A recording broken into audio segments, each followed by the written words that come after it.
생각보다 20, 30대 젊은 분들은 약을 끊게 되는 경우가 많습니다, 여러분. 안녕하세요, 내과집이 닥터K입니다. 제가 이제 의학에 대한 영상들을 꾸준히 올리다 보니까 시청자분들이 댓글에 질문을 많이들 남겨주세요. 질문 하나하나에 다 답변 드리고 싶지만 사실 이제 현실적으로 그게 좀 힘들어서 제가 고민을 많이 했습니다. 그래서 고민 끝에 나온 결론은 주기적으로 이런 질문들을 한 번씩 모아서 이렇게 답변하는 영상을 만들어 드리려고 해요. 모든 질문에 다 답변 드리진 못해도 최대한 많은 질문에 열심히 한번 답변해 보도록 할게요.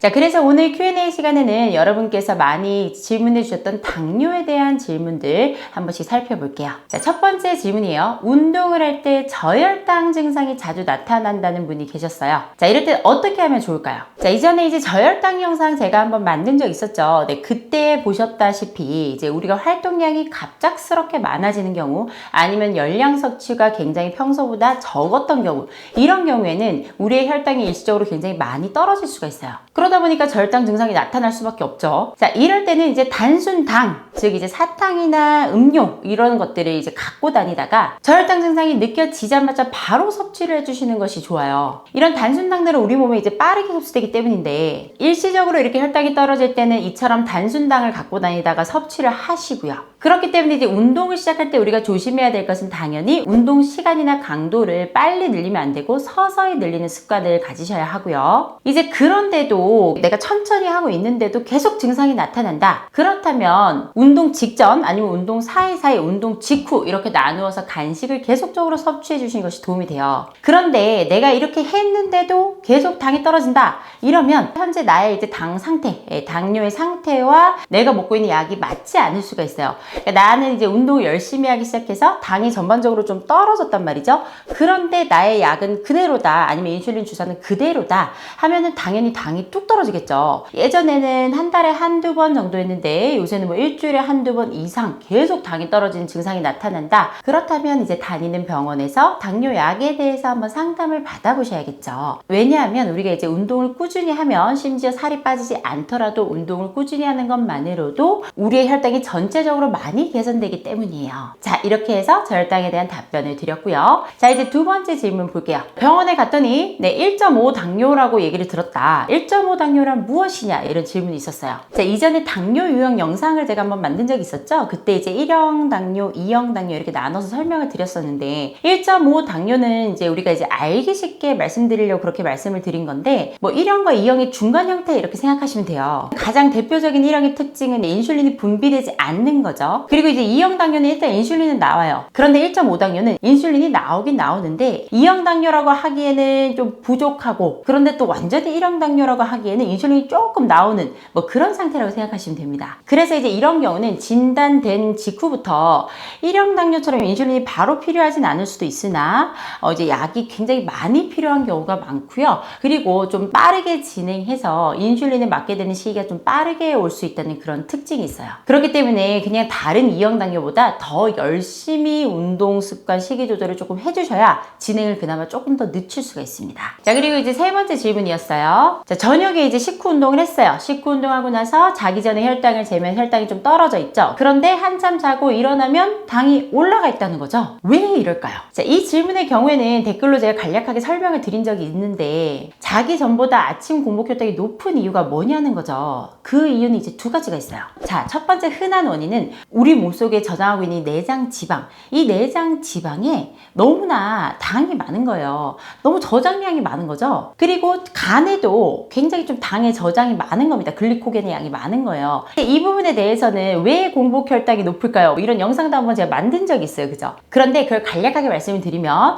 이렇게 저장되어 있는 간과 내장 지방의 당들이 우리가 자는 사이에 공복이네, 공복이 지속되네 하면서 다 풀려 나와 버리는 거예요. 근데 이게 적절히 나와야 되는데 저장된 게 너무나 많으니까 적절히 나오지가 않고 우르르 이렇게 나와 있는 거죠. 그러다 보니까 아침 공복 혈당은 올라갈 수밖에 없어요. 그렇지만 이럴 때 당뇨 환자가 아니라면 인슐린 분비가 적절히 일어나기 때문에 이렇게 배출되어 있던 당들을 다시 또 저장을 시키고 분배를 시켜서 결국에는 공복 혈당이 일정하게 유지될 수 있게 도움을 주죠. 그렇지만 우리 당뇨 환자들은 인슐린이 제대로 분비되지 않거나, 아니면 인슐린이 분비돼도 몸속 세포들이 인슐린 저항성 때문에 인슐린이 제대로 역할을 못하게 되죠. 되죠. 그렇기 때문에 결국 저장돼 있던 당들이 다 혈액 속으로 뛰쳐나옴으로써 혈당이 올라갈 수밖에 없다는 거죠. 그리고 이제 이러한 공복 혈당이 많이 올라가는 것을 해결하려면 결국에는 가장 좋은 것은 내가 아침에 약을 한 번만 드셨던 분들은 아침 저녁으로 나눠 드시는 것이 좋고요. 그리고 내가 원래 약을 2번 먹었는데도 그렇다 하는 분들은 저녁 식사는 항상 소량으로 유지해주면서 저녁 식후 1~2시간 후에 운동하는 습관을 단숨에 내가 한 1년 열심히 했다고 공복 혈당이 바로 좋아지지 않아요. 굉장히 꾸준하게 쭉 5년, 10년 이렇게 해주셔야 공복 혈당이 겨우 떨어질 겁니다. 자, 그런데 이런 경우 말고 있어요. 어떤 경우냐? 평상시에 내가 공복 혈당이 조절이 잘 됐어요. 그런데 어느 순간 갑자기 공복 혈당이 조절이 안 되기 시작하는 거예요. 자, 이것은 뭐냐? 이거는 오히려 반대로 자는 동안 저혈당이 발생하는 경우가 있습니다. 약을 생각보다 좀 과하게 썼거나 저녁약이 갑자기 늘어났거나 아니면은 내가 저녁에 너무 식사를 적게 했거나 저녁 식후 운동을 너무 과하게 했거나 이런 경우들이 발생을 하는데 내가 이렇게 자다가 새벽 2~3시쯤에 혈당이 이제 괜찮다가 뚝 떨어지는 거예요. 이렇게 떨어진 저혈당 때문에 반동으로 아침 혈당이 이렇게 올라가게 됩니다. 네, 그런 경우가 있을 수 있어요. 그런 경우에는 오히려 반대로 약을 줄이거나 조절을 받아야 돼요. 자, 그렇다면 이게 약간 상반된 케이스죠. 그것의 감별은 어떻게 하냐면 새벽 3시 혈당을 재면 돼요. 이렇게 새벽 3시 혈당을 재면 두 가지를 감별할 수가 있어요. 이번엔 4번째 질문 볼게요. 비타민C를 복용하면 평상시보다 혈당이 높게 나올 수 있다고 들었는데요. 그렇다면 비타민C를 복용하거나 주사를 맞고 난 이후에 얼마나 지나서 혈당을 체크해야 할까요? 자, 이거는 사실 이제 간단합니다. 비타민C가 항산화 작용을 하기 때문에 비타민C를 복용하고 나면 아니면 주사를 맞고 나면 혈당이 좀 오르게 됩니다. 그렇지만 이제 우리가 다 알고 있어요. 비타민C를 복용하면 혈당이 올라요. 가짜로 오르는 거란 말이죠. 그렇기 때문에 그냥 비타민C를 복용을 어쩌다 한번 하게 되면 그날은 이제 비타민C를 복용했던 날이다 라고 써놓으면 되고요. 그게 아니라면 그냥 그 전에 체크를 하셔야죠. 이건 생각보다 좀 허무한 대답이긴 한데 그렇게 하시는 게 맞아요. 자, 그리고 이제 다음 질문이에요. 자, 제가 이제 20대 초반인데 너무 어린 나이에 당뇨를 진단받았어요. 어떻게 관리해야 할까요? 당뇨를 관리하는 방법은 연령에 따른 차이는 없습니다. 1형 당뇨가 아님에도 젊은 나이, 특히 20대 초반, 10대 후반에 2형 당뇨를 진단받는 분들이 점점 늘어나고 있어요, 요새. 보통 이제 생활습관, 서구화된 생활습관 때문인 경우가 많고 비만이 많기 때문인데요. 나이가 젊기 때문에 더욱 더 엄격하게 생활 습관 조절을 하셔야겠죠. 음식 조절, 운동 당연하겠죠. 제 채널에 있는 그 당뇨 영상들을 한 번씩 봐주시면 도움이 될 거고요. 자, 우리가 젊은 나이에 당뇨를 진단받았다 해서 약을 평생 먹어야 하느냐 하면 또 그렇지도 않아요. 물론 진단받았는데 당뇨가 심각한 상태다 하면 그땐 당연히 약을 일단 시작은 해야 됩니다. 왜냐하면 당이 조절 안 되는 상태로 방치할 수는 없으니까요. 그렇지만 이렇게 약을 시작하더라도 시간이 지나면서 봤을 때 내가 운동이나 식이 조절을 정말 열심히 하면 생각보다 20, 30대 젊은 분들은 약을 끊게 되는 경우가 많습니다, 여러분. 그러니까 희망을 버리지 마시고 당뇨를 진단받은 직후 내 생활부터 바꿔야 합니다. 아시겠죠?